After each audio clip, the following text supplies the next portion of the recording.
Salam dan selamat pagi saudara-saudari, Bapak, Ibu yang diberkati Tuhan. Jumat 5 November 2021, saya Pendeta Indah Sriatun bersama dengan Gabriel Julio Armando Siagian dan Sophie Olivia Genesia mengajak kita semua untuk mengadakan renungan pagi bersama Gereja Kristen Oikumene di Indonesia dengan pola 4M. Menerima, merenungkan, melakukan, dan membagikan. Renungan kali ini mengambil tema alasan memuji Tuhan, Dia adil dan kasih. Sebelum kita mengadakan renungan, marilah berdoa. Bapa kami di sorga, ajarkanlah kepada kami untuk memuji Engkau, sebab Engkaulah Allah yang adil dan kasih. Kami sering menutup mata melihat orang yang sedang diperas, melihat orang kelaparan dengan berpura-pura tidak mengetahui dan tidak melihatnya. Mohon kami, celikkanlah mata hati kami ini untuk menjadi pelaku keadilan dan kasih. Dalam nama Yesus kami bermohon. Amin. Firman Allah hari ini diambil dari Mazmur 146 ayatnya yang ke-7 sampai yang ke-8. Yang menegakkan keadilan untuk orang-orang yang diperas, yang memberi roti kepada orang-orang yang lapar. Tuhan membebaskan orang-orang yang terkurung. Tuhan membuka mata orang-orang buta. Tuhan menegakkan orang yang tertunduk. Tuhan mengasihi orang-orang benar. Berdasarkan pembacaan firman tadi, ada dua pertanyaan yang saya akan ajukan. Sekarang Mama bertanya sama Olive, apa saja bentuk keadilan Allah pada ayat yang ke-7?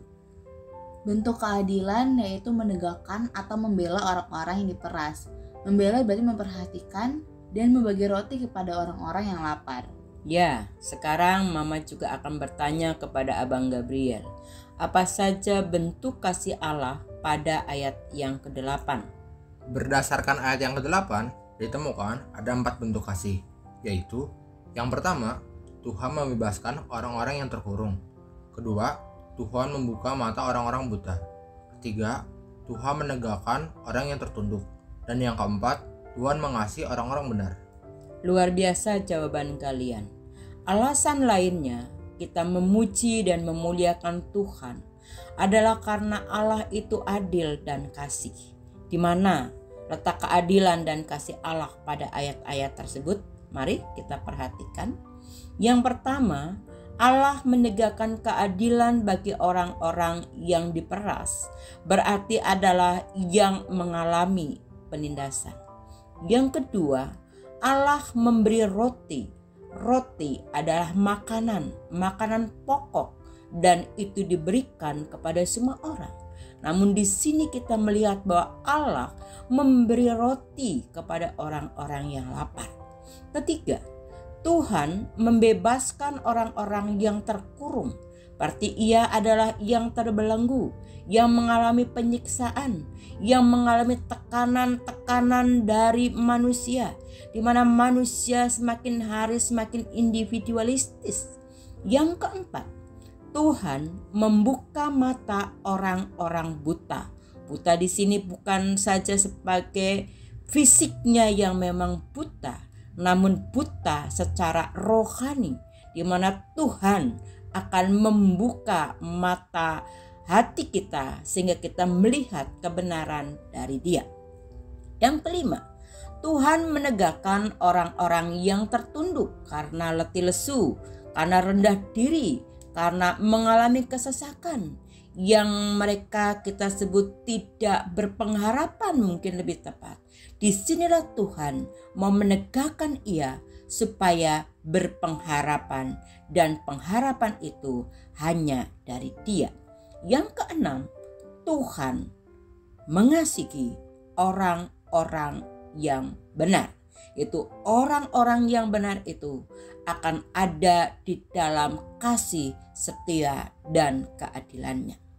Tindakan Allah tersebut seharusnya melegakan dan memberi semangat kepada kita dalam memperjuangkan keadilan agar ditegakkan. Mari mulai dari rumah, dari dan di dalam gereja, dari dan di dalam pelayanan, kemudian di masyarakat, di kantor, di pemerintahan sesuai dengan fungsi dan peran serta kita, tanggung jawab masing-masing yang dipercayakannya kepada kita. Perbuatan Allah tersebut tidak hanya dialami dalam peristiwa yang tertulis di dalam Alkitab, tetapi juga pada masa kini dan selamanya. Karena Allah yang kita sembah, Allah yang kita puji, Allah yang kita muliakan dari dahulu, sekarang dan selama-lamanya tidak pernah berubah. Jika demikian, mari bersyukurlah pada Tuhan, sebab Tuhan itu adil dan kasih. Pastikan Anda mengalami keadilan dan kasih Allah. Mari kita menutup dalam doa. Terima kasih Tuhan sebab Engkau telah mengingatkan dan menyadarkan kepada kami untuk menerapkan keadilan dan kasih semakin nyata dalam kehidupan sehari-hari. Dalam Yesus kami berdoa, amin. Terima kasih Bapak, Ibu, Saudara-saudari yang telah bersaat teduh bersama keluarga kami. Tuhan Yesus memberkati. Amin.